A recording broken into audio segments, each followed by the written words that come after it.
தமிழ் மக்களே வணக்கம். இந்த ஈரானிய ஜனாதிபதி இப்ராஹிம் ரைசியின் அகால மரணத்தை கேள்விப்பட்டதும் எல்லோருக்கும் இது இஸ்ரேலின் வேலையாகத்தான் இருக்கும் என்று தோன்றியிருக்கும்.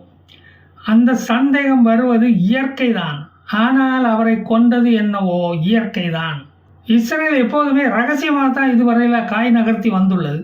அதனுடைய செஸ் போர்டே தனி. அன்னைக்கு அவனை கொன்னேன், இன்னைக்கு இவனை கொன்னேன், மகளிருக்கு 1000 ரூபா கொடுத்தேன் அப்படின்னு அவன் பீத்துவதே இல்லை. தம்பட்டம் அடிப்பதே அவனுடைய வரலாற்றில் இல்லை. தப்பாக எதையும் பேச மாட்டான். அமைதியாக அடக்கமாக தான் அடக்கம் பண்ணுவது அவனுடைய தனி ஸ்டைல். அதுதான் அவனது குணம். இந்த காரியத்தையும் இஸ்ரேல் செய்திருக்க முடியாது என்று சொல்வதற்கு இல்லை.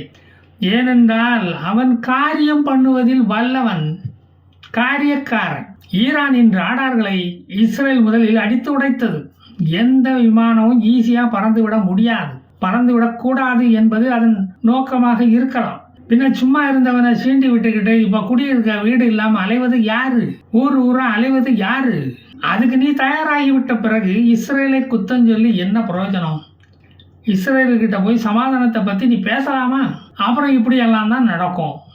மீடியாவுக்கு நியூஸ் தினமும் கிடைக்கும். ஈரானின் வெளியுறவு மந்திரி ஹுசைன் அமீர் அப்துல்லாயின் அவருடன் துணைக்கு போயிருக்கார். ஹெலிகாப்டர் விழுந்த இடத்தில் நோ சைன் ஆஃப் லைஃப் என்று சொல்லும் போதே தெரியவில்லையா 9 பணமும் ஒன்றா தான் எரிஞ்சு போயிருக்குன்னு? ஈரானால் அவர்களது அசியைத்தான் அள்ளிக்கொண்டு வர முடிந்ததே தவிர வேறு ஒன்றையும் செய்ய முடியவில்லை. ஈரானுடைய பனிமூட்டம் எப்படி இருக்கும்னு உனக்கு தெரியாதா கண்ணு? இப்படி கண்ணு மண்ணு தெரியாமல் சென்னையில் காரை ஓட்டிகிட்டு போகிற மாதிரி ஹெலிகாப்டரை ஓட்டிகிட்டு போய் மலை மேலே மோத வச்சு உடச்சி சுக்கு நூறாக ஆக்கியிருக்கியே. இதுதான் உன்னுடைய திறமையா? உன் ஹெலிகாப்டரில் அல்டிமீட்டர், மலைமானி எல்லாம் இருந்துச்சு தானே? அதையெல்லாம் ஒழுங்காக வேலை செய்தான்னு நீ செக் பண்ணினியா இல்லையா? தமிழக அரசு போக்குவரத்து துறை மாதிரி தானா அங்கேயும் ஹெலிகாப்டர் சர்வீஸ் என்பது? நீ பயந்து போய் இஸ்ரேல் நாட்டு பக்கம் ஹெலிகாப்டரை ஓட்டிக்கிட்டு போய்விடக்கூடாதேன்னு ரொம்ப கவனமாக ஓட்டிக்கிட்டு இப்படி போய் மலை மேலே மோத வச்சு ஆக்சிடெண்ட்டாக உண்டு பண்ணிட்ட. அந்த விஷயம் எனக்கு தெரியாதா என்ன? அதனால தான் நீ அஜர்பைஜான் பார்டர் பக்கமாகவே ஓட்டிக்கிட்டு போய் அவங்களுக்கு தவசம் பண்ண வச்சுட்ட. ஜியாகிரபி ஒழுங்காக படிச்சிருந்தா இஸ்ரேல் எங்கே இருக்குது, அஜர்பைஜான் எங்கே இருக்குன்னு உனக்கு தெரிஞ்சிருக்கும். ஆமாம், உன் ஹெலிகாப்டரில் பேராஷூட்டுமா இல்லாமல் போச்சு. நீ சும்மா குதிச்சிருந்தாலே உன் பாராஷூட்டு பாவாடை மாதிரி விரிஞ்சு உன்னை காப்பாற்றி இருக்குமே. காசாவில் போகிற தொடங்கிக்கிட்டு நீ பாட்டுக்கு இப்படி கவர்ந்தடிச்சு பிராய்லர் கோழி மாதிரி செத்து கிடந்தா இனி நாங்கள் என்ன பண்ணுறது? உன்னை நம்பி போரில் இறங்கின பாலஸ்தீனர்களை இப்படி நட்டாத்தில் விட்டுட்டு போயிட்டேப்பா மகாராஷா. இது உனக்கே நல்லா இருக்கா? யோ பைலட்டு, கண்ணு மண்ணு தெரியாத அளவுக்கு மிஸ்ட் இருக்கு. உயரத்தில் பறக்கணுங்கிற அடிப்படை அறிவு கூட உனக்கு இல்லையா? ஒரு 100 அடி மேலே பறந்து போயான்னு சொல்கிறதுக்கு உங்களுக்கு வாய் வரல பார்த்தீங்களா? இப்போ பாரு, அநியாயமாக 9 உயிர் செத்து கிடக்குது. இதுக்கெல்லாம் எவன் பதில் சொல்லுவான்? பதில் சொல்ல நீயே இல்லையே. எல்லாம் அழைச்சிக்கிட்டான்னு எங்களை அமைதியாக இருக்க சொல்கிறீங்களா? இப்படி அநியாயமாக செத்து போனதால் ஈரானுக்கு எவ்வளவு இடைஞ்சல் கஷ்டம் தெரியுமா உனக்கு? ஈரான் நாட்டு பொலிட்டிக்கல் இன்செக்யூரிட்டி எல்லாம் இப்போ பல்லு இழிக்குதே. பெட்ரோல் டீசல் விலையெல்லாம் உலக சந்தையில் கூடிக்கிட்டே போகுது. சவுதி மன்னர் ஜப்பான் போக இருந்த பயணத்தை ரத்து பண்ணிட்டாரு. அவரும் பிளேனில் பறக்க பயந்துருப்பார். வேற என்ன? காசா யுத்தம் நடப்பதற்கு மறைமுகமாக உதவி செய்த சீனா கூட அப்படியே ஷாக் ஆயிடுச்சான். ஜின்பிங்கு கூட கண் கலங்கி இரங்கல் செய்தி வெளியிட்டிருக்கார். Racist tragic death is a great loss to the Iranian people and the Chinese people have lost a good friend அப்படின்னு சொல்லி இந்த கோடு போட்ட கண்ணில் இருந்த கண்ணீர் விட்டுருக்காரு. அது உங்கள் கண்ணுக்கு தெரியாது. அவருடைய சீன மொழியில் கதறல் உங்களுக்கு எங்கே கேட்க போகுது, எங்கே புரிய போகுது? ஏதோ அயத்துல்லா கோமனி இன்னும் சாகாமல் இருக்கிறதுனால உதவி ஜனாதிபதி முகமது மொகபருக்கு பதவி உயர்வு கொடுத்து ஜனாதிபதி ஆக்கி அவரையே ஹெலிகாப்டரில் இனிமேல் போய்க்கப்பா அப்படின்னு சொல்ல போகிறாரு.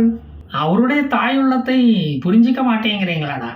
ஈரான் நாட்டு ஆர்டிகிள் 131 அதை இம்ப்ளிமெண்ட் பண்ணி ஈரான் மக்கள் வயிற்றில் பால் வார்த்தார். இல்லைன்னா என்ன ஆகிருக்கும்? இந்த ஈரானுக்கு ஒன்றும் ஆயிருக்காது. எல்லோரும் நிம்மதியாக படுத்து தூங்கியிருப்பாங்க. 50 நாட்களுக்குள் அடுத்த ஜனாதிபதியை தேர்ந்தெடுக்கணும்னு அங்கே விதி. நீட் ரத்து கையெழுத்து போட ஆள் வேணும் இல்லையா? அந்த முக்கிய பொறுப்பு அவருக்கு வந்து விட்டதே. இப்போது கொக்கா கோலா கம்பெனி ஃபார்முலா தெரிஞ்சவங்க 2 பேர் தான். அவங்க 2 பேரும் ஒரே வாகனத்தில் ஒரே விமானத்திலேயோ போக மாட்டாங்களாம். விமானத்தில் போய் இதை மாதிரி ஆயிட்டா என்ன பண்ணுறது? கொக்கோ கோலா கம்பெனியே இழுத்து மூட வேண்டியது வந்துடுமே. நல்ல வேளை இப்ராஹிம் ரைசி கூட முகமது முகாபர் போகலை. அதனால கொக்கோ கோலா கம்பெனி தப்பிச்சது. சாரி, ஈரான் கம்பெனி தப்பிச்சது. இதில் அமெரிக்காவின் சதி இருக்குமோ என்று சிலர் சந்தேகிப்பதில் உண்மை இருப்பதை சந்தேகிக்க முடியாது. இருந்தாலும் இருக்கும். இப்படித்தான் ஈரானின் சுலைமானி டீயை நடு ரோட்டில் கொட்டி கவிழ்த்தார்கள். அந்த செய்தியெல்லாம் நீங்கள் படிச்சிருப்பீங்க.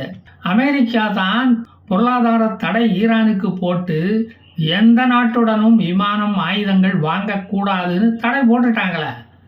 அதனால தான் ஈரானிடம் புதிய விமானங்கள் ஏதும் இல்லை. அதனுடைய விமானப்படையே அறத பழசானது. பேரிச்சம்பளக்காரன் கூட ஈரான் விமானப்படையை சுற்றி வருவதற்கு காரணம் இதுதான். அறத பழசான விமானங்களை வச்சுக்கிட்டு இஸ்ரேலை சீண்ட வேண்டியதாக இருக்குது. 1960வது வருஷம் செய்யப்பட்ட போலீஸ் ஹெலிகாப்டர் அதில் போக வேண்டியதாக இருக்குது.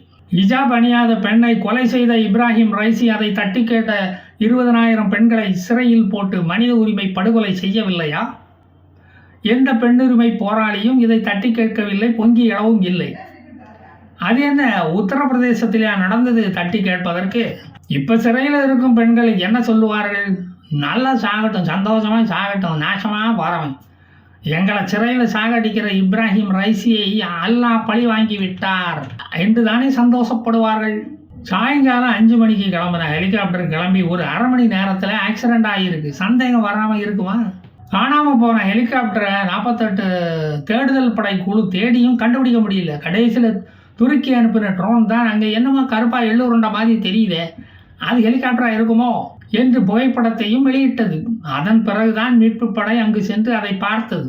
இஸ்ரேலுக்கு அக்டோபர் 7ஆம் தேதி மறக்க முடியாத நாள் போல மே 19ஆம் தேதி ஈரானுக்கு ஒரு மறக்க முடியாத நாளாக ஆயிடுச்சு. இப்ராஹிம் ரைசி கூடவே 8 பணத்தையும் கூடவே அழைச்சிட்டு போயிருக்காருல்ல, மறக்க முடியுமா? ஆமாம், இப்ராஹிம் ஹெலிகாப்டருக்கு பாதுகாப்புக்கு துணைக்கு போன வேறு 2 ஹெலிகாப்டரும் ரேடார் தொடர்பை இழக்கவில்லை. ரைசி போன சாப்பர் மட்டும் கட்டுப்பாட்டை இழந்துள்ளது. இதுதான் நமக்கு சந்தேகத்தை கிளப்புகிறது. அமெரிக்காவுக்கு சாதகமான ஒரு தலைவரை கொண்டு வர நடந்த சதியோ இது என்று ஈரானியர்களே சந்தேகத்தை கிளப்புறாங்கப்பா. பாதுகாப்புக்கு கூட சென்ற மற்ற ஹெலிகாப்டர் பைலட்டுகளும் கண்ட்ரோல் ரூமுடன் பேசிக்கொண்டுதான் இருந்திருக்கிறார்கள். இப்ராஹிம் ரைசி ஹெலிகாப்டர் மட்டும் விபத்துக்குள்ளானது எப்படி? டவுட் வருமா வராதா? டுப்ரிஸ் சிட்டியை அடையும் முன் பஸ்பம் ஆயிட்டாங்க. செத்த இடம் ஒரு அடர்ந்த வனப்பகுதி. அதனால ரொம்ப சந்தேகமாக இருக்குது. பாவம், ரஷ்யாவுக்கு தான் ஒரு நண்பன் போயிட்டான். உக்ரைன் யுத்தம் தொடங்கியதும் ரஷ்யாவை பாராட்டி சீராட்டி நட்பு பாராட்டி ஆதரிக்க இப்ராஹிம் ரைசி மாதிரி ஒரு நண்பன் இனி கிடைப்பானா? பெல் 212 ஹெலிகாப்டரை காயலாங்கடையில் போட்டுவிட்டு பேரிச்சம்பளம் வாங்கி திங்கிறத விட்டு போட்டு அதை கட்டி அழுதா தமிழக அரசு போக்குவரத்து கழகம் மாதிரி தான் செயல்பட முடியும். ஹெலிகாப்டரிலிருந்து கண்டக்டர் சீட்டு பறந்து வெளியே தெரிச்சு விழத்தான் செய்யும். அதை தடுக்க முடியாது. ஈரானிய செய்தி நிறுவனம் இர்னா செய்தி வெளியிட்ட ஃபோட்டோவை நல்லா பார்த்தீங்களா நீங்கள்? ஹெலிகாப்டர் மோதின மலை கல் ஒரு சிவலிங்கம் மாதிரி தெரியும். அதுவும் ஒரு கல் தான். அந்த கல் தான் ஹெலிகாப்டரில் மோதி இஞ்சி 200 ரூபா உடஞ்சி கிடக்குது. இந்துக்கள் கிட்ட மோதினா சிவநாசம் குலநாசம் என்று காட்டிவிட்டான் இறைவன். இறைவன் மிகப்பெரியவன். இப்ராஹிம் ரைசி மரணத்தில் எல்லா ஈரானிய மக்களும் சோகத்தில் ஆழ்ந்து இருப்பார்கள் என்று நீங்கள் நினைத்தால் நீங்கள் ஒரு ஏமாளி. ஈரானின் பல இடங்களில் ஹிசாப் வில்லனின் மரணத்தை பட்டாசு வெடித்து ஈரானிய பெண்கள் கொண்டாடி இருக்கிறார்கள். ஹாப்பி வேர்ல்டு ஹெலிகாப்டர் டே என்று மெசேஜ் அனுப்பினார்கள் நாடெங்கும். அல்லாஹ் ஈரானியனுக்கு ஆதரவாக இல்லை. நீங்கள் என்னதான் 5 முறை தொழுகை நடத்தினாலும் நான் கொல்ல வேண்டியவர்களை நான் கொன்று கொண்டுதான் இருப்பேன் என்று மெசேஜ் அனுப்பியுள்ளார் மக்களுக்கு. ஒரு தேசிய தலைவனின் சாவை அந்நாட்டு மக்களை ஏன் கொண்டாட வைத்தது? ஹிட்லரின் மரணத்தை ஏன் உலகமே கொண்டாடியது? தைமூரின் மரணத்தையும் செங்கிஸ்கானின் மரணத்தையும் மக்கள் கொண்டாடவில்லையா? புச்சர் ஆஃப் டெஹ்ரான் என்ற இப்ராஹிம் ரைசியின் மரணத்தை மக்கள் கொண்டாடியதில் வியப்பு ஏதும் எனக்கு இல்லை. ஹிஜாப் அண்ட் சாஸ்டிட்டி லாவை கொண்டு வந்து பெண்களின் சுதந்திரத்தை ஒடுக்கிய தலைவனை யார் போற்றுவார்கள்? முத்தலாக்கை ஆதரிப்பவனை யார் ஆதரிப்பார்கள்? கருத்து சுதந்திரத்தை கருவறையிலேயே அளித்தவனை யார் தான் நேசிப்பார்கள்? அமனி என்ற பெண்ணை ஹிஜாப் அணிய மறுத்ததற்காக அரெஸ்ட் செய்து அவருக்கு மரண தண்டனை கொடுத்ததை யாரும் மறந்திருக்க மாட்டார்கள். 1979க்கு பிறகு ஈரானில் நடந்த மிகப்பெரிய போராட்டம் அது. பெண்ணுரிமை ஒடுக்கப்பட்டது. அங்கு லிபரலிசத்தை கொண்டு வந்த ஷா அரசாங்கத்தை 1979இல் தூக்கி எறிந்த போராட்டத்தில் பங்கேற்றவர் தான் இந்த இப்ராஹிம் ரைசி. 25 வயதிலேயே இஸ்லாமிக் நீதிபதியாக அவர் கோமேனியால் பதவி உயர்வு அளிக்கப்பட்டார். 1988ஆம் வருடம் சிறையில் இருந்த அரசியல் எதிரிகள் 5000 பேருக்கு மாஸ் மரண தண்டனை கொடுத்து மகிழ்ந்த இப்ராஹிம் ரைசிக்கு மலர் வளையம் வைத்து தலை வணங்க சொல்கிறீர்களா? இப்ராஹிம் ரைசி ஒரு தேர்ந்தெடுத்த கசாப்பு கடைக்காரன். 1988இல் டெத் கமிட்டி என்று ஒரு 4 பேர் கொண்ட ஒரு குழுவை அமைத்து சிறையில் இருந்த அரசியல் எதிரிகள் 5000 பேரை போட்டு தள்ளியவன் தான் ஒரு தேசிய தலைவனா என்று ஈரானிய மக்கள் கேட்கிறார்கள். நான் கேட்கவில்லை. ஈரானில் கரப்ஷன் தலைவிரித்து ஆடுகிறது. வேலையில்லா திண்டாட்டம் ஒருபுறம், அதனுடன் டூயட் போட்டு பாடுகிறது. பொருளாதாரம் சீர்குலைந்து விட்டது. இதற்கிடையில் அதனுடைய பொருளாதாரத்தை வைத்து இஸ்ரேலை அழிக்க அது பணம் செலவிடுகிறது. கெடுவான் கேடு நினைப்பான் என்ற பழமொழியை நிஜமாக்கிய ஈரானுக்கு நன்றி. நான் மீண்டும் வருவேன். ஜெய் ஹிந்த்.